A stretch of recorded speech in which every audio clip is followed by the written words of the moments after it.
Will it do a burnout? It'll do a burnout.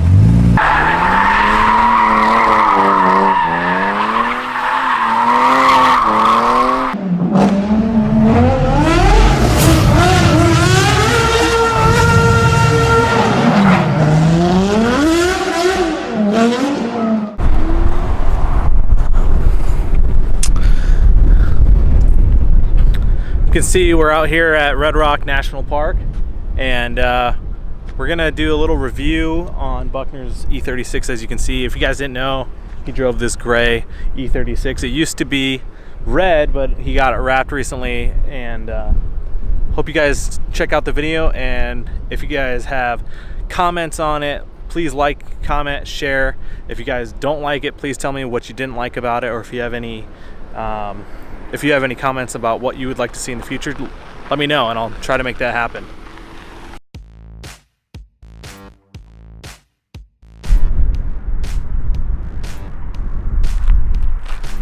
It's kind of windy. Should we go somewhere where it's... Alright, we're going. Hey friends, hey Nick's car blog friends. My name is Buckner. I do a podcast with Nick. It's called the Speed Centric Podcast. Check it out if you like cars. That's my car there, E36 M3. I've had her for about 5 years now. It's the perfect car for me because with my limited budget, I work in radio. Radio doesn't pay as much as you think it does. It's perfect for me because with the amount that mods cost, older BMWs compared to brand new BMWs cost a little bit less. It's got the naturally aspirated S52 engine in there, which is pretty good with modification. I added a different intake manifold. I did exhaust. That's really it for now. I would like to do, I have to do tuning, and I'd like to do maybe bigger injectors and an intake or cold air intake, but honestly, it makes enough power for me. Third gear pulls around town. I get stomped on the freeway by basically anything new, but just the style of the car, the look of it, the feel, the classic lines. I have my favorite BBS wheels on there, the BBS RKs, an 18-inch, some really nice Continental Extreme Contact tires. I think they're 225 by 40. I could have went with a wider tire, but I added spacers to kind of give it a little bit of a stance look to it, but it's still pretty aggressive. I added some Status Group coilovers.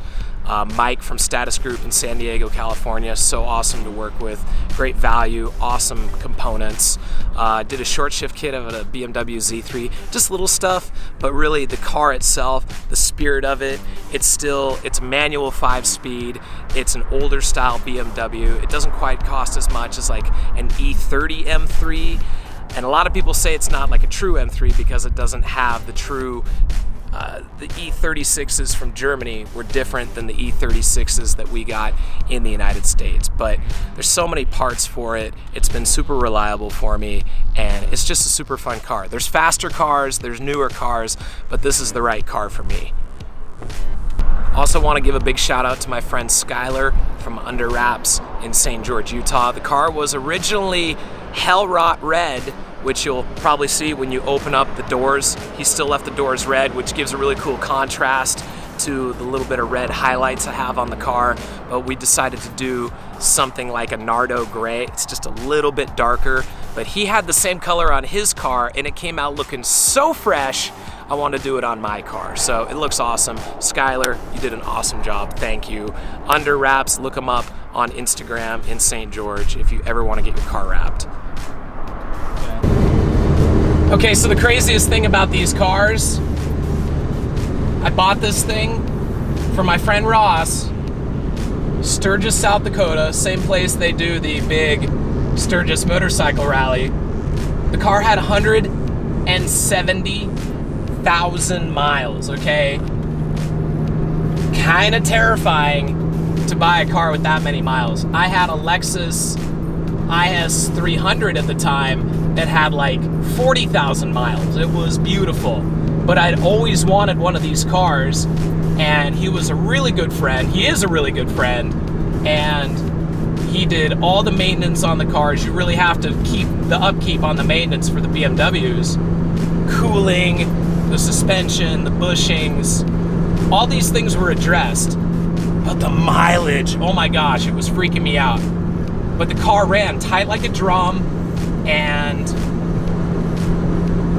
everything I read on the internet, you can run these cars for as long as you want, hundreds of thousands of miles, as long as you keep up on the maintenance. And the car's been amazing. I'm at 248,000 miles, and it still is a joy to drive.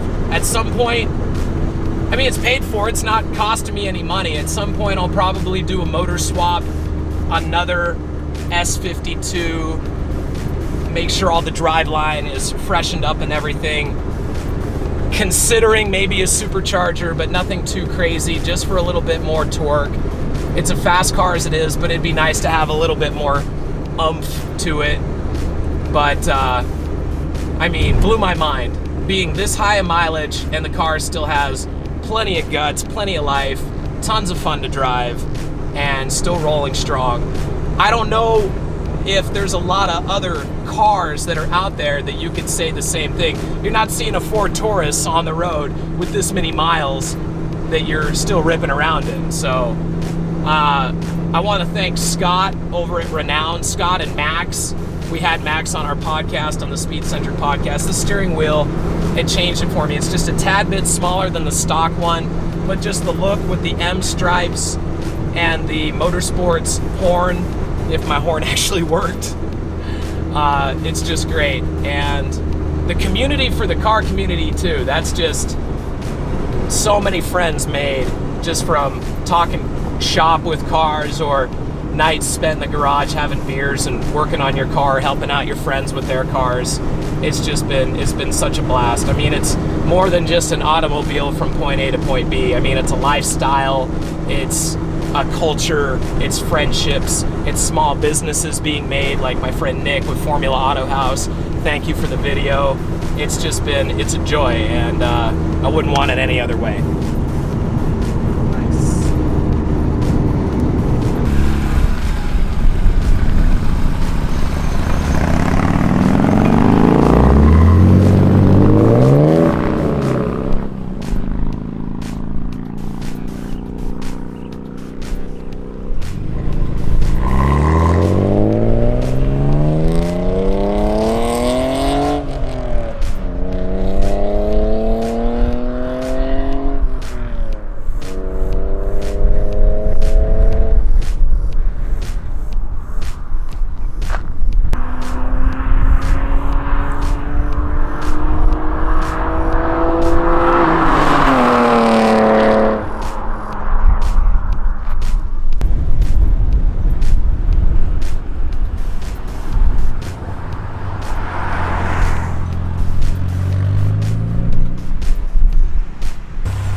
Well, that concludes our review, but there's still one question. Will it do a burnout? It'll do a burnout. Want to see a burnout?